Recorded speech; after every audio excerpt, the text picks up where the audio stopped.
దేశ రాజధాని ఢిల్లీలో ముఖ్యమంత్రి రేఖా గుప్తాపై ఓ వ్యక్తి దాడికి పాల్పడడం కలకలం రేపు. జన్ సునాయి కార్యక్రమంలో సీఎం ఫిర్యాదులు స్వీకరిస్తుండగా గుర్తు తెలియని వ్యక్తి ఆమెపై దాడి చేశాడు.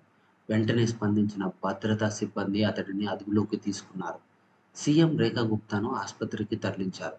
ఈ ఘటనపై ఢిల్లీ బీజేపీ అధ్యక్షుడు వీరేంద్ర సచ్దేవా తీవ్ర దిగ్భ్రాంతి వ్యక్తం చేశారు. పోలీసులు కేసు నమోదు చేసుకొని దర్యాప్తు చేస్తున్నారు. అయితే ఈ దాడిలో ఆమెకు ఎలాంటి గాయాలు కాలేవని తెలుస్తోంది. ప్రస్తుతం ఈ ఘటన దేశవ్యాప్తంగా కలకలం రేపుతోంది. ఢిల్లీ ముఖ్యమంత్రి రేఖా గుప్తా నివాసంలో బుధవారం రోజు ఉదయమే జన్ సునాయి ప్రజా విజ్ఞాపాలన స్వీకరణ కార్యక్రమం నిర్వహించారు. ముఖ్యంగా తన వద్దకు వచ్చిన వారి నుంచి ఫిర్యాదులు స్వీకరిస్తున్నారు. వారి కష్టాలను వింటూ తీరుస్తానని చెబుతున్నారు. ఈ సమయంలోనే ఓ అనూహ్య ఘటన చోటు చేసుకుంది.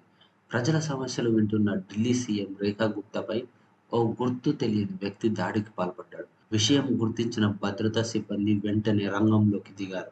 క్షణాల్లోనే అతడిని పట్టుకొని అదుపులోకి తీసుకున్నారు.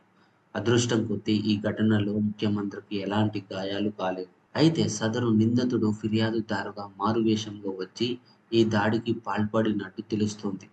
ఢిల్లీ బీజేపీ అధ్యక్షుడు వీరేంద్ర సచ్దేవా ఈ ఘటనను తీవ్రంగా ఖండించారు. ముఖ్యమంత్రి నివాసంలోనే ఇలాంటి సంఘటన జరగడం చాలా బాధాకరమని పేర్కొన్నారు. ఈ ఘటనపై పోలీసులు విచారణ జరుపుతున్నారని, పూర్తి వివరాలు దర్యాప్తు తర్వాత వెల్లడవుతాయని తెలిపారు.